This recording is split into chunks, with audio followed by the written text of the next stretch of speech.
and you're trying to steal I'm there.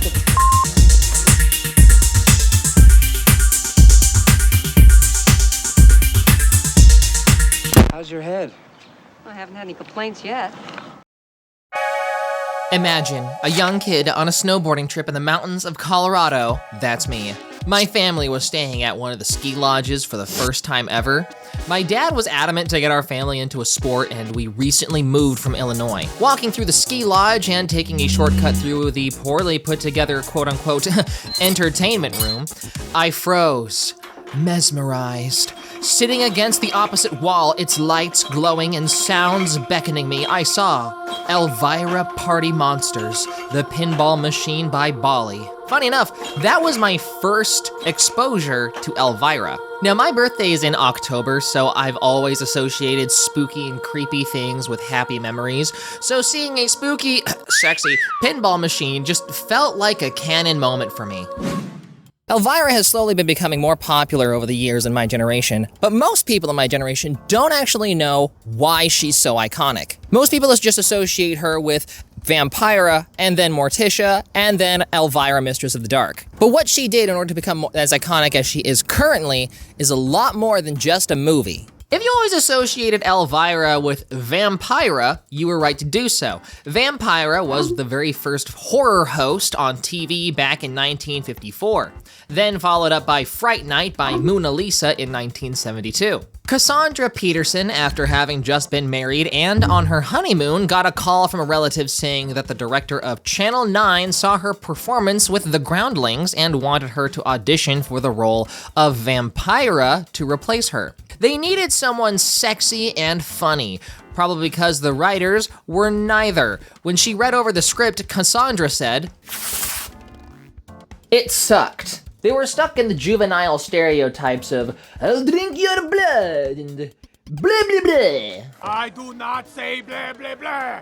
She was actually so offended, she decided to improvise her audition. Ta-da! It's killing me inside that I didn't buy a black wig or a dress. Like, I totally forgot about that. Oh. Sorry, hang on. Ta-da! Oh, crud. It's your hostess with the mostess, the toast of Tinseltown. You know why they call me the toast of Tinseltown? 'Cause I'm always working for crumbs. What's this movie about, you ask? It's about an hour and a half of too long. This flick's so bad, I'd walk out even if it was playing on a plane. I may not be the sharpest tool in the shed, but some of us have brains, and some of us got consolation prizes. She didn't even make it off the stage before the director ran up to her and told her she got the job. Landing the gig of Elvira actually came late in her career, at the age of 30. Back then, in show business, 30 was undesirable, and she was on the verge of quitting entirely until she got this role. Having a knack for being sexy and funny wasn't just because she's a good actor. She grew up developing all of the skills she needed to be perfect for the role. Frankly, she's not even acting, that's just kind of who she is. Here's a quick breakdown. Her home in Manhattan was flooded by the government, and so she moved to Colorado Springs, Colorado. That's where I'm from. She grew up with a sweet, albeit hot-headed, dad and an abusive, narcissistic mother. When she was 15, she became a groupie, chasing bands and being ushered into their hotel rooms where she narrowly avoided being the inspiration for little girls by Oingo Boingo multiple times. I love little girls, they make me feel so good. She'd party at nightclubs for minors. Yes, they apparently had nightclubs for minors, and she'd dance in a glass cage. After getting sick of her abusive mother, she moved out before she was 18, and moved in with a go-go dancer. From there, she went to multiple parties, tried various drugs, and Xeroxed a fake driver's license to get into adult clubs at 17, all before becoming a showgirl in Vegas while she was still 17. And I'm not just echoing the words of a Wikipedia article, I got her book. I mean, I didn't read it, but like, I have it. And that counts for something, right? In all seriousness, Elvira's memoir will make you very grateful for the current women's movement. At all stages of her life, she was harassed and assaulted, even when she was a minor. And all the women in the audience gave a collective, yeah, we know. I'm going to leave out several details since I know this is a very touchy subject for some people, but I highly recommend you go read the memoir for yourself. She has a whole chapter about the multiple different times she was sexually assaulted, vomiting from disgust, and didn't bother calling the cops because she knew they wouldn't do anything since the people assaulting her were often famous. I've never heard a story about a talented actress who slept her way to the top. It fills me with so much hope and pride that women are finally able to speak out about the treatment we've had to endure from men. Now, enough about her tragic backstory. Let's get into the meat of Elvira's career. Originally, Cassandra was cast as the new Vampira. They were reprising the role and replacing the original character. Not only was Elvira based on Vampira, she even met the original actor, Mela Nurmi.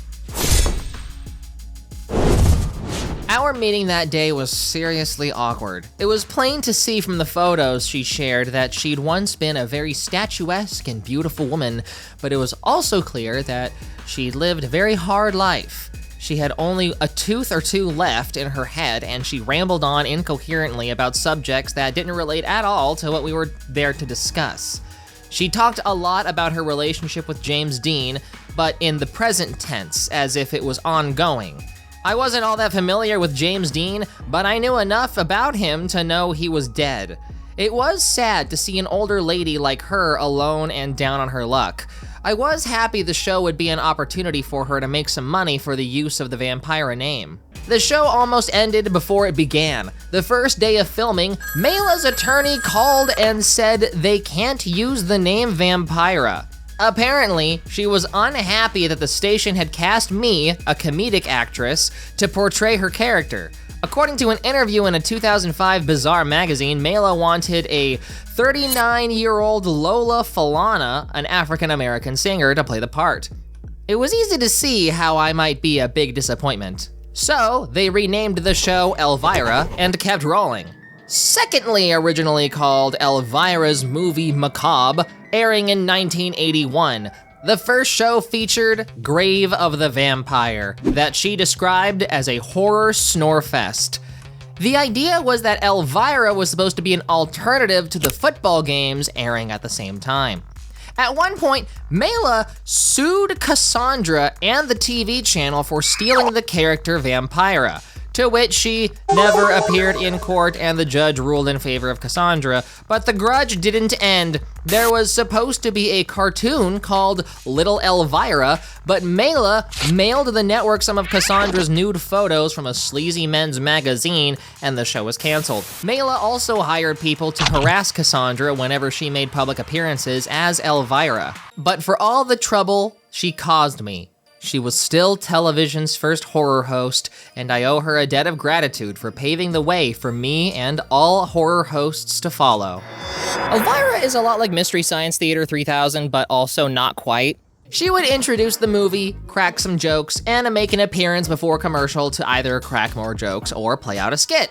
Otherwise, you were mostly just watching the feature movie. Hello, darling. It's me, Elvira, Mistress of the Dark, the gal in the gown who works lying down. The nice thing is that if the movie wasn't good, and often they were not, Elvira was there to either make a few jokes, add some levity to everything, all either in the beginning of the movie, in the middle of the movie, or at the end, and it just made the experience a lot more bearable. If you thought goth girls are popular because of Raven or Shigo or the Hex Girls, you're wrong. Cassandra's role as Elvira popularized the dark and alluring world of the goth aesthetic and subculture. Once the show was airing, she received regular phone calls from men asking if her tits were real. Jeez, men never change. Here's some fun facts about Elvira. Did you know that her makeup is actually based off of Hecate from Macbeth and Kabuki theater? Not only that, but the original score for Elvira was actually composed by her husband. Elvira's show was one of the first to try out new 3D technology. 3D glasses were sold out at gas stations because people were so interested to see her pop out of the screen. I can't imagine why. You got your special 3D glasses, I hope. Am I popping out at you? Am I leaping right off your screen? Well, of course I ain't, you dummy. This isn't the 3D part yet. It boomed her career to the point where she was appearing on The Tonight Show and was nominated for an Emmy. During the height of her fame, she had an issue with a stalker that sent letters describing the violent things he'd do to her. Jeez, men never change. Her sisters, Melody and Robin, were also struggling with alcohol and drug addiction and were in and out of rehab, jail, and sometimes even living on the street. Then, the AIDS epidemic hit. As you can probably guess from her several guest appearances on RuPaul's Drag Race, several of Cassandra's friends were gay, and a horrifying and staggering amount of them passed away during this time. Nurses would flat out refuse to treat patients with AIDS from the ignorance and hysteria surrounding the disease. Cassandra grew so depressed, she started drinking more and eventually started relying on cocaine to get her through recording. I gradually became afraid to leave my house. For the first and only time in my life, I started having panic attacks. I developed what, in hindsight, I believe was agoraphobia. I became extremely paranoid, and if I had to go somewhere, I kept my eyes glued to the rearview mirror, sure that someone was following me. Only after passing out from a panic attack at a grocery store did she start seeing a therapist, learn to cope with anxiety, and cut out her drug habits. Then she got even bigger. 1986, she was on MTV for the Halloween special Elvira in Salem. Afterward, people just started associating her with Halloween, and Coors Light wanted to start a Halloween ad campaign, so she became the spokesperson for Coors during Halloween, and it was insanely successful. Regardless of the satanic panic backlash, this ad campaign is largely credited for making Halloween a more adult-themed party holiday rather than just a children's trick-or-treat day. The standees for Elvira were so highly sought after, they were almost always stolen. You can find a lot of official standees from this campaign littering eBay. And all of them make sure her hair is covering her breasts because they didn't want her being too sexy. You know, the woman known for having massive breasts and being sexy? Then when I ask the stock boy where the Coors Light is stacked, he points me to the Coors and Coors Light Halloween display, and I'm on it. Whoa, it's like deja vu. Whoa, it's like deja vu. Several home videos were made featuring Elvira, and vinyls were made where Elvira would recommend Halloween songs. She featured in her first comic series published under DC Comics in 1986. I grabbed several of these home videos to digitize them and use them for this video. Special shout out to my friend Simone for letting me borrow her VCR. But it was time to kick it into high gear with her big time movie, Elvira, Mistress of the Dark from 1988. This is where most people know Elvira. The movie centers around a Wizard of Oz inspired plotline where Elvira quits her TV host job and goes to the ultra-conservative town of Falwell to put on a big theatrical production. This is the point where every kooky joke and skit in the main Elvira show could be ripped from and cemented as canon. Magic is real, everything is on the table, and the jokes are 100% original.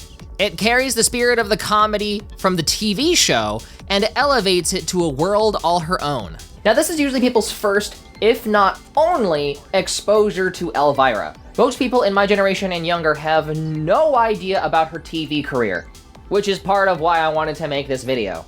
And because I was trying to convince Isabella to let me buy the pinball machine that I mentioned earlier in this video, but someone won't let me drop $10,000 on a totally legitimate purchase. No, we have no place to put it, and we can't even afford a home right now. But I found the next best thing. Some person on eBay made a light-up display box for a fraction of the price.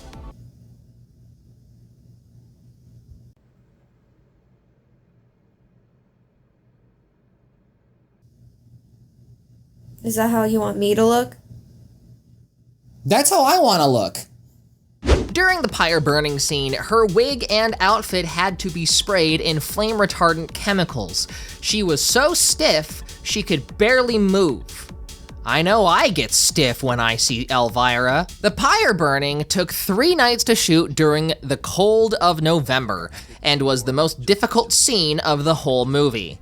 Said that Michael Milken is on a list of figures who he has issued pardons or commutations to, including Bernie Kerik, the former New York City Police Commissioner, and also others. Once the movie released, Michael Milken, the guy who financed New World Pictures, the company the movie was produced under, yeah, he was under investigation for fraud and racketeering. He's known as the junk bond king. Once that investigation broke the news, stocks of the company fell and the movie was taken down from most theaters only 3 weeks after it hit the box offices.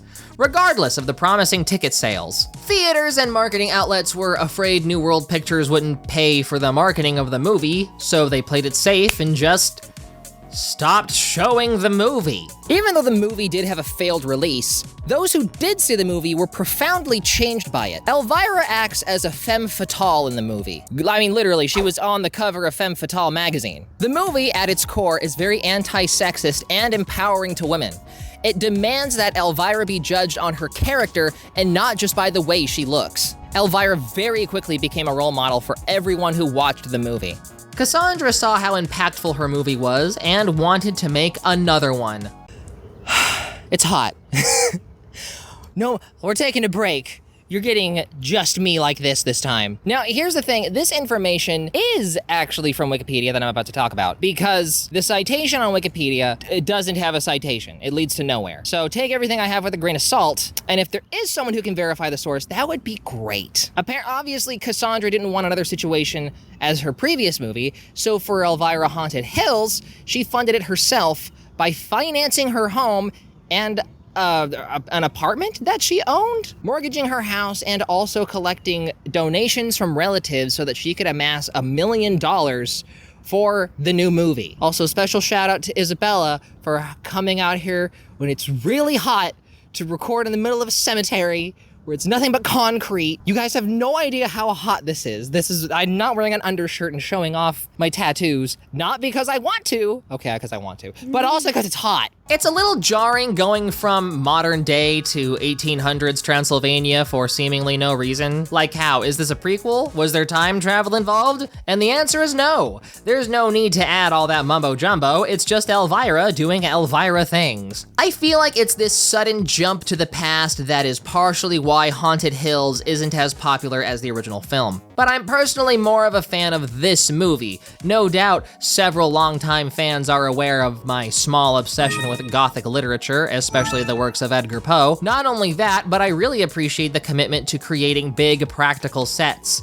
It just feels so much more, gosh, I wish I knew the word. I guess immersive would be appropriate, but I also feel like the word loved is also appropriate. One thing I will argue is that in classic Gothic literature fashion, the story advances a bit slow, which I'd also contribute to why this movie isn't as well known as the original. The first time I watched this, I'm shocked I didn't realize that Elvira was actually just Cassandra Peterson without her drag makeup. Ooh, Lord have mercy.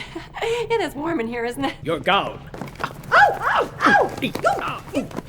If you are someone who somehow hasn't watched Elvira's Haunted Hills, I really recommend you go watch it. Frankly, I'm sad that there's only these 2 movies for Elvira. There's so much potential that could be done with the Elvira character that is just untapped. And it's got Richard O'Brien from Rocky Horror Picture Show. I mean, come on. What was the scariest thing you ever had to do? Okay, I know exactly, just like this. It was on Elvira's Haunted Hills. I had this pendulum hanging above me. There was supposed to be a stand-in doing it, and then we found out that she had no boobs at all. And we're going, okay, this is not gonna work. And so at the last minute, I had to stand in laying on this slab of cement with this, I think it was like a 3,000-pound pendulum swinging over my head from top to bottom like this.